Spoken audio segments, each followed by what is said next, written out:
Supreme court ने आज एक मामले में अहम टिप्पणी करते हुए कहा कि वकीलों को छोटी गलतियों के लिए दंडित नहीं किया जाना चाहिए, क्योंकि इसका उनके करियर पर गंभीर असर पड़ सकता है।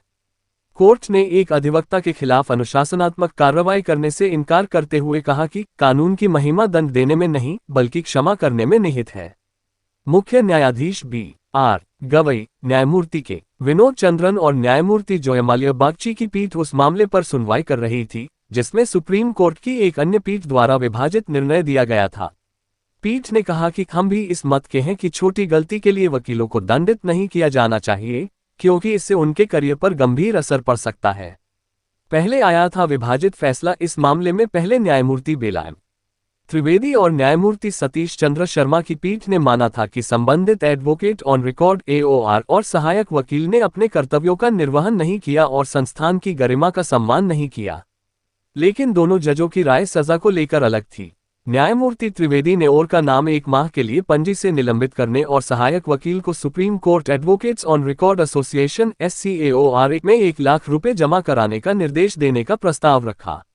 वहीं न्यायमूर्ति सतीश चंद्र शर्मा ने वकीलों द्वारा दाखिल की गई बिना शर्त माफी और उनके अब तक के निष्कलंक रिकॉर्ड को देखते हुए ये सजा कठोर मानी और कहा, बेशक अधिवक्ताओं का आचरण निंदनीय था और क्षमा योग्य नहीं था, लेकिन वरिष्ठ अधिवक्ताओं SCBA और SCAOR के पदाधिकारियों की अपीलों को देखते हुए और वकीलों द्वारा की गई पूरी और बिना शर्त माफी के चलते इसे स्वीकार किया जाता है। और वकीलों द्वारा की गई पूरी और बिना शर्त माफी के चलते इसे स्वीकार किया जाता है। उन्होंने आगे कहा, जहां धर्म है वहां जय है, ये सुप्रीम कोर्ट का मूल मंत्र है। लेकिन साथ ही क्षम धर्मस्य मूल्यम, क्षमा धर्म का मूल है, इसे भी नहीं भूला जा सकता। क्या है मामला? तारांकन। यह मामला तब शुरू हुआ जब सुप्रीम कोर्ट को पता चला कि एक याचिकाकर्ता की ओर से दूसरी विशेष अनुमति याचिका SLP दायर की गई थी ताकि पहली याचिका में दी गई आत्मसमर्पण की शर्त से बचा जा सके। सुनवाई के दौरान कोर्ट ने ओर को तथ्यों को तोड़ मरोड़ कर पेश करने के लिए फटकार लगाई और इसे प्रथम दृष्टया अवमानना का मामला बताया। CJI की पीठ ने अपनाई क्षमा की राह। 2 जजों की अलग अलग राय के चलते मामला उचित आदेश के लिए मुख्य न्यायाधीश की पीठ के समक्ष लाया गया। CJI गवई की पीठ ने न्यायमूर्ति शर्मा की राय से सहमति जताई और वकीलों की माफी स्वीकार कर ली। कोर्ट ने कहा, कानून की महिमा किसी को दंडित करने में नहीं, बल्कि उसकी गलती को क्षमा करने में है। जैसा कि कहा गया है, बार और बेंच न्याय रूपी रथ के 2 पहिए हैं। वरिष्ठ अधिवक्ता और SCBA अध्यक्ष विकास सिंह ने मामले में संबंधित और की ओर से पैरवी की। क्या है मामला? यह मामला तब शुरू हुआ जब सुप्रीम कोर्ट को पता चला कि एक याचिकाकर्ता की ओर से दूसरी विशेष अनुमति याचिका SLP दायर की गई थी ताकि पहली याचिका में दी गई आत्मसमर्पण की शर्त से बचा जा सके। सुनवाई के दौरान कोर्ट ने ओर को तथ्यों को तोड़ मरोड़ कर पेश करने के लिए फटकार लगाई और इसे प्रथम दृष्टया अवमानना का मामला बताया। हालांकि जब सुप्रीम कोर्ट बार के सदस्यों ने दलील दी कि इससे ओर का करियर बर्बाद हो जाएगा, तो कोर्ट ने अवमानना की कार्यवाही शुरू करने से परहेज किया। इस दौरान न्यायमूर्ति त्रिवेदी ने मौखिक टिप्पणी में कहा था, संस्थान की कोई परवाह नहीं करता, क्या सिर्फ इसलिए किसी अधिवक्ता को छोड़ दिया जाए क्योंकि आप सभी यहाँ प्रैक्टिस कर रहे हैं और मिलकर कोर्ट पर दबाव डाल रहे हैं कि कोई आदेश न दिया जाए? क्या यही तरीका है? लेकिन अंततः CJI की अगुवाई वाली पीठ ने स्पष्ट किया कि न्याय के सिद्धांत केवल कठोरता पर नहीं, बल्कि उचित दया और क्षमा पर भी आधारित हैं। गौड़ ब्राह्मण समाज सर्वसम्मति से संपन्न हुए।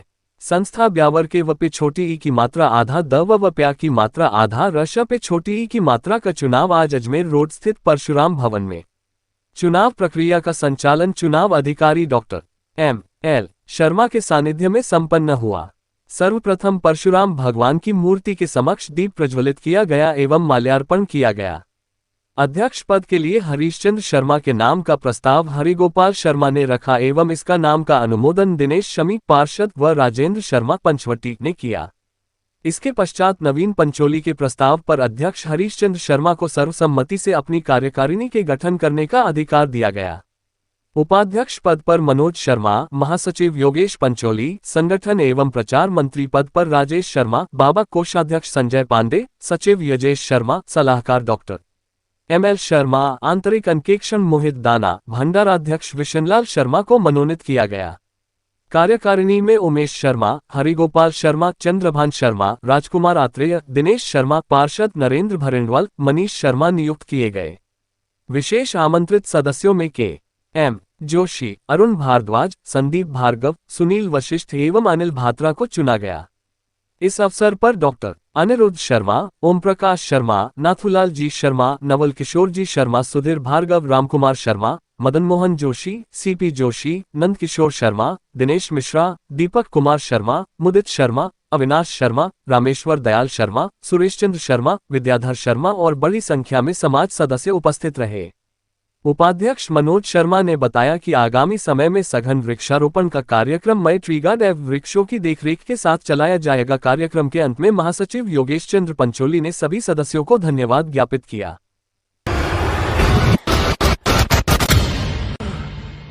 श्री मारवाड़ी खत्री पंचायत अजमेर के तत्वाधान में समाज में सामूहिक 21 जोड़ों द्वारा 27 जुलाई रविवार को खत्री बगीची रामनगर अजमेर पर स्थित अन्नपूर्णेश्वर महादेव मंदिर पर सहस्त्रधारा व महाप्रसादी एवं लेहरिया महोत्सव व बच्चों के खेलकूद कार्यक्रम समारोह आयोजित किया गया। समारोह में समाज के सभी सदस्यों द्वारा सामूहिक पूजन व अन्नपूर्णेश्वर महादेव की आरती कर भोग लगाया गया।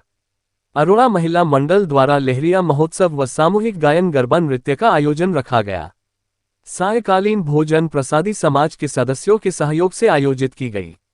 कार्यक्रम संचालन में महिला मंडल अजमेर तथा मारवाड़ी खत्री पंचायत अध्यक्ष डॉक्टर अरुण पुजारा, राजस्थान सर्वोच्च समिति अध्यक्ष श्री सुरेंद्र जी पोपा, कोषाध्यक्ष श्री श्याम प्रकाश जी जुनेजा, महामंत्री श्री राकेश जी अरोड़ा, एडवोकेट श्री पुष्कर नारायण पोपा, हरीश जी काट, विवेक अरोड़ा, शैलेश जी अरोड़ा, उमेश अरोड़ा, संजय पुजारा, विठल पुजारा, मनीष काट, राहुल अरोड़ा, शिवजी पुजारा, दिनेश पुजारा व अन्य समाजवासियों का रहा।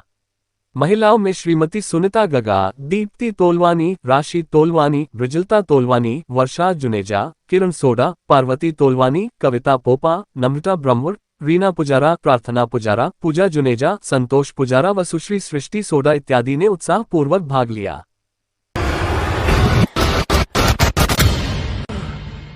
विजयनगर के समाजसेवी व मेडिकल व्यापारी तोलाराम मंघनानी के पौत्र तनिष्क आयु 17 वर्ष का अल सुबह स्वर्गवास होने पर दोपहर 3 बजे उनके निवास सिंधी कॉलोनी से अंतिम यात्रा मोक्षधाम के लिए रवाना हुई, जिसमें समाज बंधुओं सहित बड़ी संख्या में धर्मप्रेमी मौजूद रहे। मोक्षधाम पर उपस्थित व्यक्तियों ने बताया कि स्वर्गीय तनिष्क जन्म से ही अस्वस्थ था, जिसके इलाज हेतु मंघनानी परिवार ने हर संभव प्रयास किया। उसे स्वास्थ्य लाभ देने के लिए अमेरिका से दवाई मंगवाई जाती थी, लेकिन विधि का विधान कौन टाल सकता है, और आखिरकार 17 वर्षीय बालक के दुखद निधन से पूरे परिवार को गहरा आघात लगा। विधि की विडंबना के आगे हम सभी को नतमस्तक होना ही पड़ता है। युगों युगों से अनवरत चली आ रही प्रक्रिया जन्म मृत्यु शाश्वत सत्य है, लेकिन मात्र 17 वर्ष के बालक का इस तरह से चले जाना अत्यंत दुखद होने से मोक्षधाम पर उपस्थित हर व्यक्ति के चेहरे पर दुख का भाव स्पष्ट दिखाई दे रहा था। मोक्षधाम पर मौजूद सैकड़ों की तादाद में उपस्थित गणमान्य लोगों ने शोकाकुल परिवार को सांत्वना देने के साथ साथ दिवंगत आत्मा की शांति के लिए प्रार्थना की। अजमेर की जिला प्रमुख रही सरिता गैना व वंदना नोगिया की जोड़ी इन दिनों काफी चर्चा में है, क्योंकि दोनों ही भाजपा की सफल जिला प्रमुख रही हैं और अब संगठन के कामों के साथ साथ राज्य के पूर्व कैबिनेट मंत्री व किसान आयोग के अध्यक्ष स्वर्गीय सांवरलाल जाट के पदचिन्हों पर चलने का प्रयास भी कर रही हैं। गैना ने जिला प्रमुख के सफल कार्यकाल के बाद नसीराबाद विधानसभा से चुनाव भी लड़ा था, लेकिन विजय श्री नहीं मिलने के बाद भी उन्होंने क्षेत्रवासियों के सुख दुख में आना जाना नहीं छोड़ा है। वहीं इसी प्रकार पूर्व जिला प्रमुख रही वंदना नोगिया ने भी अपने सफलतम कार्यकाल के बाद संगठन में अपनी महत्वपूर्ण जिम्मेदारी निभाते हुए सेवा की भावना को नहीं छोड़ा है, और अब दोनों की जोड़ी ने संगठन में कार्य करने के साथ साथ उन परिवारों से भी लगातार मिलना प्रारंभ कर दिया है जिनके घर में कोई दुखद घटना घटी हो, अर्थात जिनके घर में किसी का स्वर्गवास हुआ हो। दोनों की युगल जोड़ी की इसी कार्यशैली के चलते लोगों को मोखान मंत्री सांवरलाल जाट की याद आने लगी है। गौरतलब है कि स्वर्गीय जाट को क्षेत्र में मोखान मंत्री के नाम से जाना व पहचाना जाता था। स्वर्गीय जाट के पास जब राजस्थान सरकार में कैबिनेट मंत्रालय का पद था तथा 3-4 बड़े विभाग थे, तब भी वो अपने व्यस्ततम समय में से समय निकालकर क्षेत्र के ऐसे परिवारों के पास पहले पहुंचते थे जिनके घर में कोई घटना हुई हो। यही नहीं, वो जब पहुंचते थे तब प्रशासनिक लवाजमा साथ होता था तथा वो सरकारी सहायता हाथों हाथ दिलाते थे। सरकारी औपचारिकताएं बाद में पूरी होती थी। गैना व नोगिया की जोड़ी भी पिछले कुछ समय से उनके नक्श कदमों पर चलने का प्रयास कर रही हैं, तो लोगों के जुबान पर ये बात आना स्वाभाविक है। आज भी गैना व नोगिया की जोड़ी ने परबतपुरा स्थित करण सिंह रावत के घर पहुंचकर उनके पुत्र को श्रद्धांजलि दी तथा उनके परिजनों को सांत्वना देते हुए विश्वास दिलाया कि इस अपार पीड़ा की घड़ी में राज्य की भाजपा सरकार उनके साथ है। उन्होंने शासन व प्रशासन से मिलने वाली आर्थिक सहायता और राहत दिलवाने का भी आश्वासन दिया। श्रद्धांजलि सभा में मौजूद पूर्व प्रधान व वर्तमान जिला बार अध्यक्ष अशोक सिंह रावत ने दोनों ही भाजपा नेत्रियों को शुभकामनाएं देते हुए कहा कि पूर्व कैबिनेट मंत्री स्वर्गीय सांवरलाल जाट अपने क्षेत्र की जनता के दुख दर्द में सदैव उपस्थित रहते थे, इसलिए उन्हें मोखान मंत्री कहा जाने लगा था। कालांतर में कुछ और जनप्रतिनिधि भी उन्हीं को फॉलो करने लगे थे। अब आप भी उसी राह पर चल रही हैं, जो एक अच्छी पहल है। उन्होंने कहा कि किसी भी अच्छी बात और अच्छी आदत को अंगीकार करना चाहिए।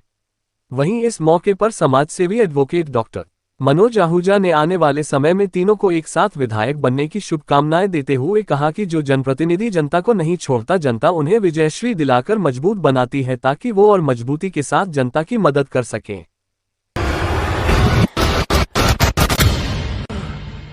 वैष्णव बैरागी महासभा विकास समिति केकड़ी के तत्वावधान में रविवार को ब्यावर रोड स्थित केकदाधीश बालाजी मंदिर परिसर में प्रतिभा सम्मान समारोह का आयोजन किया गया। समारोह में अखिल भारतीय वैष्णव ब्राह्मण महासभा के राष्ट्रीय अध्यक्ष श्याम सुंदर नरहरियानंदी मुख्य अतिथि के तौर पर मौजूद रहे। युवा महासभा के राष्ट्रीय अध्यक्ष उत्तम वैष्णव, कार्यकारी अध्यक्ष विष्णु प्रसाद वैष्णव एवं वैष्णव छात्रावास अजमेर के अध्यक्ष सुभाष वैष्णव विशिष्ट अतिथि के तौर पर उपस्थित रहे। राष्ट्रीय महासचिव बिरदीचंद वैष्णव ने समारोह की अध्यक्षता की। संरक्षक बजरंगदास वैष्णव सांकरिया, अध्यक्ष गोपाल लाल वैष्णव रणजीतपुरा, सचिव कैलाशचंद वैष्णव एवं नारायणलाल वैष्णव कंवरपुरा भी मंचासीन रहे। समारोह का प्रारंभ अतिथियों ने दीप प्रज्वलित कर किया। ये प्रतिभाएं हुई सम्मानित। प्रतिभा सम्मान समारोह में राजकीय सेवा में नवीन नियुक्ति पर सरोज कुमारी वैष्णव मालपुरा, मंजू कुमारी वैष्णव शाहपुरा, शिव प्रसाद वैष्णव इंदौली, आधार हाउसिंग फाइनेंस अजमेर में ब्रांच क्रेडिट मैनेजर बनने पर Ashish Vaishnav Kekri, HDB financial services Durgapura Jaipur में सीनियर सेल्स मैनेजर बनने पर सुनील वैष्णव कंवरपुरा, माध्यमिक और उच्च माध्यमिक बोर्ड परीक्षाओं में 80% से अधिक अंक प्राप्त करने पर छवि वैष्णव बहेड़ा, एकता वैष्णव लांबा कला, आयुष वैष्णव तसवारिया, हरीश बैरागी भराई, आशीष कुमार वैष्णव स्यार, नेहा वैष्णव केकड़ी, अवधेश वैष्णव सापुंदा एवं तरुण कुमार वैष्णव मेहरुकला को माला पहनाकर व स्मृति चिन्ह एवं प्रशस्ति पत्र भेंटकर सम्मानित किया गया। खेलकूद में दिखाया उत्साह। वैष्णव युवा महासभा केकड़ी के प्रवक्ता दिनेश कुमार वैष्णव ने बताया कि इस अवसर पर शारीरिक शिक्षक अभिषेक वैष्णव नासिरदा के नेतृत्व में कुर्सी दौड़, गुब्बारा फोड़ एवं रस्साकस्सी सहित विभिन्न प्रकार की प्रतियोगिताओं का भी आयोजन किया गया, जिसमें कुर्सी दौड़ प्रतियोगिता के महिला वर्ग में पूजा प्रथम, प्रेम देवी द्वितीय, पुरुष वर्ग में पप्पू प्रथम, भैरुदास द्वितीय, बाल वर्ग में राघव वैष्णव प्रथम, अभिनव द्वितीय, गुब्बारा फोड़ प्रतियोगिता में अश्विनी प्रथम और अभिनव द्वितीय, रस्साकस्सी प्रतियोगिता के महिला वर्ग में रानी लक्ष्मीबाई दल व पुरुष वर्ग में भगत सिंह दल विजेता रहे। सभी सफल प्रतिभागियों को पारितोषिक प्रदान किया गया। सांस्कृतिक कार्यक्रम का भी हुआ आयोजन। इस अवसर पर सांस्कृतिक कार्यक्रम का भी आयोजन किया गया, जिसमें यशस्वी, मनस्वी, सुनीता एवं हेमा ने अपनी प्रस्तुतियां दी। इस दौरान भजन संध्या का आयोजन भी हुआ, जिसमें गीतों व भजनों पर महिलाएं एक दूसरे पर पुष्प वर्षा कर झूमती रही। सुनीता वैष्णव ने लाल लंगोटे वाला, सीता देवी वैष्णव ने छम छम नाचे देखो वीर हनुमाना, संजू देवी वैष्णव ने गोकुल की हर गली में, गीता देवी वैष्णव ने नैना नीचा कर ले, पूजा देवी ने हवा में उड़ता जाए रे मेरा राम दुलारा एवं राधा देवी ने शंकर के मन भाया रही काशी आदि भजनों पर अपनी प्रस्तुतियां दी। कार्यक्रम का संचालन डॉक्टर विष्णु प्रसाद वैष्णव एवं परमेश्वर तिलावत ने किया। अध्यक्ष गोपाल लाल वैष्णव ने प्रतिवेदन प्रस्तुत किया। अंत में सचिव कैलाश चंद वैष्णव ने आभार व्यक्त किया। कोषाध्यक्ष महावीर प्रसाद वैष्णव ने आय व्यय का ब्यौरा प्रस्तुत किया। इस दौरान मुकेश वैष्णव पीपलाज, श्रीराम वैष्णव, मयंक वैष्णव मेहरुकला, चंद्रप्रकाश वैष्णव नासिरदा, अमित वैष्णव, मनोज वैष्णव, सुरेंद्र वैष्णव एवं तेजमल वैष्णव का भी विशेष सहयोग रहा।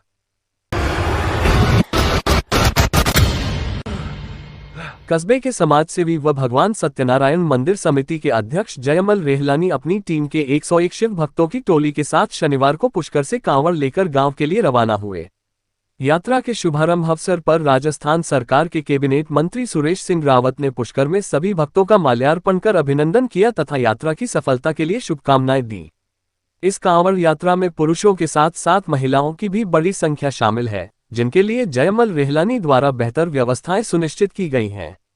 श्रद्धालुओं के ठहराव, भोजन, जल और अन्य सुविधाओं की समुचित व्यवस्था की गई है। यात्रा का प्रबंधन स्थानीय व्याख्याता पंकज शर्मा एवं युवा नेता अनुराग शर्मा के कुशल नेतृत्व में किया जा रहा है, जो पूरी यात्रा व्यवस्था को सुचारू रूप से संचालित कर रहे हैं। इस अवसर पर कस्बे के समाजसेवी एडवोकेट डॉक्टर मनोज आहूजा ने सभी शिव भक्तों को इस धार्मिक यात्रा के लिए शुभकामनाएं देते हुए कहा कि ये यात्रा आस्था, सेवा और सामाजिक एकता का सुंदर उदाहरण है। युवा धर्म प्रेमी अनुराग शर्मा ने बताया कि श्रद्धालु हर हर महादेव और बोल बम के जयघोष के साथ पूरे जोश व भक्ति भाव से आगे बढ़ रहे हैं। वहीं गांव में शिव भक्तों के स्वागत की व्यापक तैयारियां की जा रही हैं।